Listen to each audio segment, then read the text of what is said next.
நமஸ்காரம். மந்திரம் என்றால் என்ன என்பதை பற்றி தான் இந்த வீடியோ பதிவில் பேச போகிறோம். எதிர்காலத்தில் மந்திரம் சார்ந்து நிறைய வீடியோக்கள் பதிவு பண்ண போதுனால இந்த வீடியோ பதிவில் முதல்ல மந்திரம் அப்படின்னா என்னன்னு தெரிஞ்சுக்கும். எளிமையான விளக்கம், மனதை திடப்படுத்தக்கூடிய ஒரு கருவியின் பெயர் மந்திரங்க. பல வகையான மந்திரங்கள் இருக்குது. உதாரணமாக சொல்லணும்னா ஏகாட்சரி, அதாவது ஏகாட்சரம்னு சொல்லுவாங்க, ஒரே ஒரு அச்சரம் கொண்ட மந்திரம். திரையாட்சரி 3 அச்சரம் கொண்ட மந்திரம். பஞ்சாட்சரம் 5 அச்சரங்கள் கொண்ட மந்திரம். இதுபோல் பல வகையான மந்திரங்கள் இருக்குது. எந்த மந்திரத்தை நாம் பயன்படுத்தலாம் அப்படின்னு நீங்கள் கேட்டிங்கன்னா அதை உங்கள் குருநாதர் தான் உங்களுக்கு சொல்லணும். அதுதான் சரியும் கூட. மனதை திடப்படுத்தக்கூடிய கருவின்னு நம்ம சொல்லிட்டோம். இந்த வார்த்தையை எப்படி நம்ம ரெண்டாக பிரித்து அதுக்கான அர்த்தம் இதுதானான்னு பார்க்கலாம். மண் அப்படின்னா ஒருமுகப்பட்ட, திடம்னா திடப்படுத்த. அதைத்தான் சித்தர் திருமூலர் மண்மனம்னு சொல்லுவார். இந்த வார்த்தையை நம்ம இப்போ சேர்த்தோம்னா ஒருமுகப்பட்ட திடப்பட்ட மனதுக்கான கருவி மந்திரம், இவ்வளோதாங்க அர்த்தம். அதை தான் மண்மனம்னு சித்தர் திருமூலர்னு சொல்கிறாரு. சித்தர் பாடல்களில் இன்னொரு வரியை நீங்கள் பார்க்கலாம். என்னென்னா, மனமது செம்மையானால் மந்திரம் தேவையில்லை அப்படின்னு பாடல் இருக்கும். இந்த பாடலை பலரும் தப்பாக புரிஞ்சுக்கிட்டு என்ன சொல்லுவாங்க, மந்திரம்லாம் தேவையில்லைன்னு சித்தர்கள் சொல்லிட்டாங்க அப்படிம்பாங்க. இந்த பாடலுக்கு அது அர்த்தம் இல்லை. செம்மைப்பட்ட மனம் உடையோருக்கு மந்திரம் தேவையில்லை. செம்மைப்பட்ட மனம் இருந்துச்சுன்னா போதும். நீங்கள் அப்படியே கண்ணை மூடி இப்படி உட்காந்தா போதும், டக்குன்னு இறைவனோட கனெக்ட் ஆகிடுவீங்க. அவ்வளோதான், தியான நிலைக்கு போயிடுவீங்க. அவங்களுக்கு இது தேவையில்லை.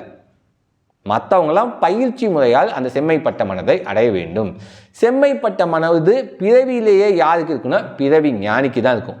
நீங்கள் பிறவி ஞானியா இல்லையான்னு உங்களை நீங்களே கேட்டுக்குங்க, உங்களுக்கு பதில் கிடைச்சிடும். மற்றவங்க எல்லாருக்கும் பயிற்சி முறை தான். இந்த மந்திர ஜபத்தை மந்திர யோகம்னு சொல்லுவாங்க. ஏன் மந்திர யோகம்னு சொல்கிறாங்கன்னா, இந்த பயிற்சி முறையும் உங்களை தியானம் மற்றும் சமாதி நிலை, இறைவனோட உங்களை கனெக்ட் பண்ணக்கூடிய அந்த நிலைக்கு கொண்டு செல்வதால் இதனை மந்திர யோகம்னு சொல்லுவாங்க. நிறைய மந்திர ஜபத்துக்கு முன்பு கிரியைகள் இருக்கும். நிறைய பேர் கிண்டல் பண்ணுறது, அதை தப்பாக நினைக்கிறது கிரியை பற்றி தான். காரணமே தெரியாது அவங்களுக்கு என்னென்னு. கிரியை எதுக்காக செய்கிறாங்கன்னு கேட்டிங்கன்னா, உங்கள் மனது வெளிச்செல்லாமல் உள்வந்து உள்ளடங்க வேண்டும் என்பதற்காக செய்யக்கூடிய ஒரு ப்ராசஸோட பேர் தான் கிரியை. நான் பலர்த்தையும் சொல்லக்கூடிய விஷயம்தான். ஒரு நியாயமான அளவாவது ஒரு 15 நிமிஷமாவது 20 நிமிஷமாவது கிரியை பயிற்சி செய்தால்தான் நீங்கள் ஈஸியாக உங்கள் ஜபங்கள் உங்களுக்கு வேலை செய்யும். எனக்கு எதுவுமே வேணாம், உட்காந்து நான் மந்திரம் மட்டும் ஜபம் பண்ணுவேன்னா பண்ணிக்கிட்டே இருக்க வேண்டிய டைம் வேஸ்ட் ஆகும், அவ்வளோதான். அந்த கிரியை பண்ணிங்கன்னா கொஞ்சம் ஈஸியாக டைம் வேஸ்ட் பண்ணாமல் நம்ம ஈஸியாக போக வேண்டிய இடத்துக்கு போகலாம். சரி, நிறைய வகையான மந்திரங்கள் இருக்கே, நான் புத்தகம் பார்த்தே படிக்கலாமா அப்படின்னு கேட்டிங்கன்னா அதற்கும் என்னுடைய பதில் வேண்டாம் என்பதே. காரணம் என்னன்னு கேட்டிங்கன்னா, மந்திரம் என்பதை ஒரு குறிப்பிட்ட ஒலி அலையில் நாம் உச்சரிக்கணுங்க. எப்படி உச்சரிக்கணும் அப்படிங்கிறத ஒரு தகுந்த ஆசான் தான் வழிகாட்டணும். அவர் தான் சொல்லி கொடுத்து தவறுகளை திருத்தி நம்மளை சரியான அந்த ஒலி அலையில் உச்சரிக்க வைக்கணும். ஏன்னா இப்போ நிறைய பேர் புத்தகத்தை படித்தா ஓம் ஹ்ரீம் ஸ்ரீம் எல்லாமே பாருங்களேன் அப்படியே நியூட்ரலைனா ஒரே மாதிரி இருக்குது. அப்படி இல்லை, ஏற்ற இறக்கம் எங்கே இருக்குன்னு அந்த குருநாதர் தான் சொல்லணும். அப்படி சொல்லும் பொழுது மட்டும்தான் அது உங்களுக்குள் வேலை செய்யும். சில பேர் அதான் சொல்லுவாங்க, அப்படிலாம் இல்லை, நான் எப்படியோ வேலை செய்ய வச்சுருவேன், இந்த பாட்டில் அப்படி இருக்குது, இந்த பாட்டில் இப்படி இருக்குன்னா நிறைய பேர் சொல்லுவாங்க. அதெல்லாம் அவங்கவுங்க கருத்து.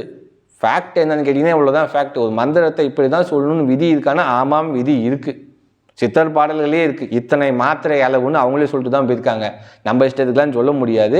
கைடன்ஸ் வேணும். ஏன் கைடன்ஸ் வேணும்னு சொல்லனா, போகாத வழி தெரியாத ஊருக்கு எப்படி போவீங்க? நீங்கள் போகாத வழி தெரியாத ஊருக்கு எப்படி போவீங்க? யாராவது முன்னாடியே போனவங்க வழிகாட்டலாம், இல்லை கூகுள் மேப் இருக்கலாம், ரெண்டுமே கையில் இல்லை.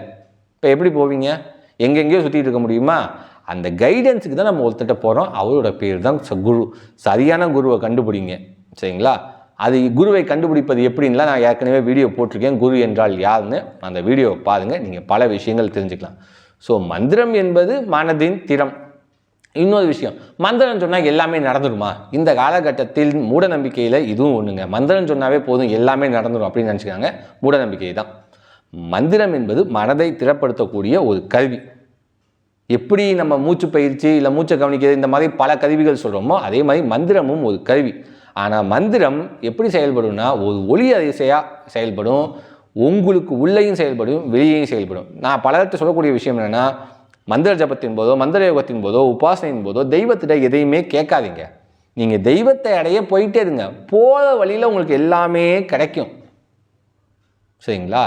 போகிற வழியில் எல்லாமே கிடைக்கும். இப்போ எப்படி நம்ம ஒரு பொருள் வாங்கினா ஃப்ரீன்னு ஒன்று தராங்க, அந்த மாதிரி நீங்கள் கேட்கக்கூடிய விஷயம்னா ஃப்ரீயான விஷயம், சரிங்களா? நீங்கள் இறைவனை நோக்கி போயிட்டே இருங்க. போகிற வழியில் தேவையான அனைத்தும் கிடைக்கும், சரிங்களா? மந்திர ஜபம் செய்யும் பொழுது ஈர்ப்பு சக்திங்கிறது நார்மலாக அதிகமாகுங்க, அது உண்மை. என் அனுபவத்தில் நான் கண்டது ஈர்ப்பு சக்திங்கிறது அதிகம் ஆகும். ஜபம் பண்ணி பாருங்க தெரியும். சரி, நான் தீட்சையெல்லாம் எடுக்கல, எனக்கு யாருன்னே தெரியல, நான் ஜபம் பண்ணலாமா?